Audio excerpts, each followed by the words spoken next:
Hi everybody, Matt Morgan here. In this lesson we're going to talk about double replacement precipitation reactions from Wiley section 6-5. We'll review some solubility rules, talk about precipitation reactions, and then go over some examples of molecular, total, and net ionic equations. In the last lesson we introduced a lot of rules for determining whether or not a compound is soluble.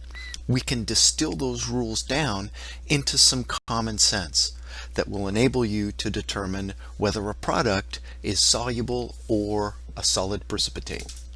The first bit of common sense is that if we've got a polyatomic ion with a -1 charge, that is usually going to be soluble. Hydroxide ion is an exception. Hydroxide ions tend not to be soluble.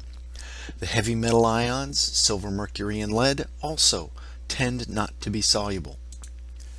Group 1 ions, lithium, sodium, potassium, are always soluble when combined with other anions. Ions with charges of ±2, ±3, tend not to be soluble. So now we will apply those common sense rules to determine if products are aqueous or solid. When we have a double replacement reaction, both reactants are ionic compounds. The reactant cations and ions come together in a process that Wiley calls switching partners. So let's look at an example of a double replacement reaction of silver nitrate and sodium chloride and see exactly what they mean. We have silver nitrate, sodium chloride in the test tube. To that we're going to add some silver nitrate.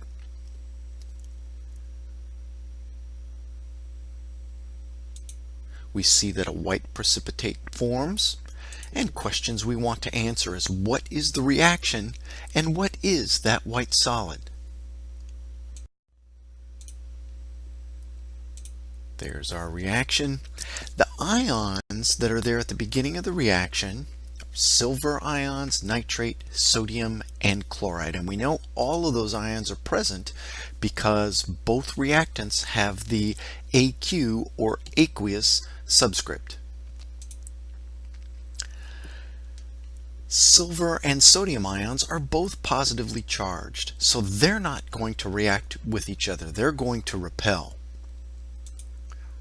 Likewise, the nitrate and chloride ions are negatively charged and they will repel each other as well. So the reaction that will occur will be sodium pairing with nitrate, silver pairing with chloride. There is the reaction showing our products. Now notice that I have not put subscripts.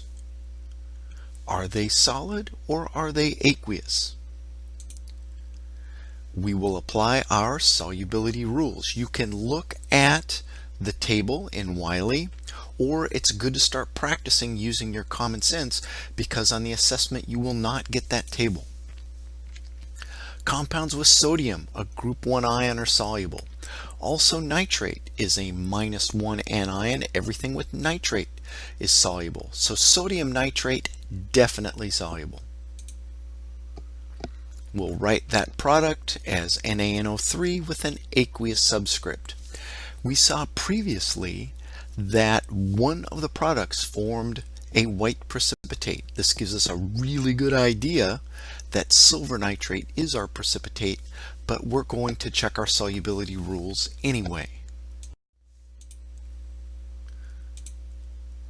So most chlorides are soluble except silver, mercury, and lead. There's silver, so silver chloride is the solid that we saw. We'll write that as AgCl solid. The molecular equation is now silver nitrate aqueous, sodium chloride aqueous, going to sodium nitrate aqueous, and silver chloride solid. So when you're given this type of problem, make sure to use the appropriate subscripts. L is a pure liquid like water, and G refers to gaseous products and reactants. So let's keep going with this example and write the total and net ionic equations. We've already written the molecular equation. So what are the total and net ionic equations for this reaction? A total ionic equation writes all the aqueous compounds as individual ions. And silver nitrate really exists as aqueous silver ions surrounded by water. Nitrate, the polyatomic ion by itself surrounded by water. Same with sodium, same with chloride. Sodium and nitrate in the products, but we have silver chloride as a solid. That compound stays together.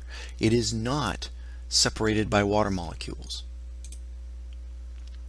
The net ionic equation will cancel our spectator ions. So our total ionic equation written above, spectator ions do not participate in the reaction. They sit in the same form both as reactants and products. So what do we have that's exactly the same? Sodium, both on reactants and products side. Likewise with nitrate. That gives our net ionic equation as silver ion plus chloride ion goes to solid silver chloride. So the molecular equation is what we see at the top of this page. The total ionic equation in the middle, and the bottom is our net ionic equation. So let's look at a different reaction. We'll go through another example. We have lead nitrate, potassium iodide goes to solid lead iodide, and potassium nitrate.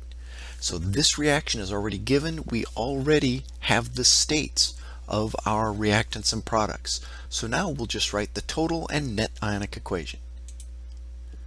Total ionic equation taking everything aqueous existing as separate ions. There are our reactants, lead nitrate, potassium and iodide.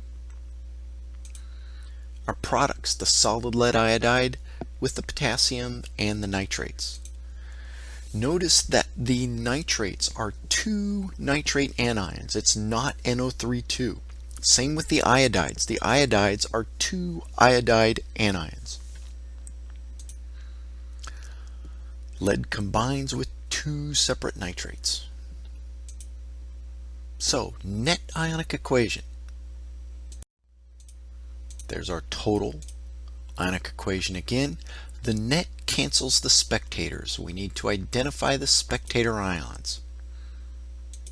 Potassium on either side of the arrow, nitrate as well.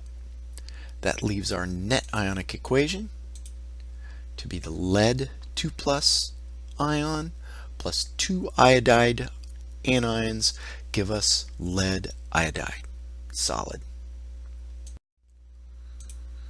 So writing total and net ionic equations, it takes a lot of time. You've got to write out all the different ions, but conceptually not too bad.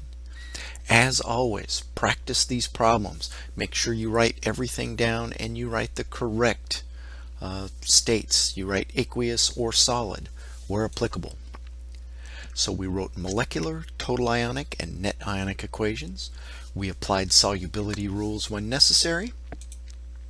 And in the next video, we're going to work some problems from the Wiley homework and from the reading. The main job of your course mentors is to enable your success in these courses.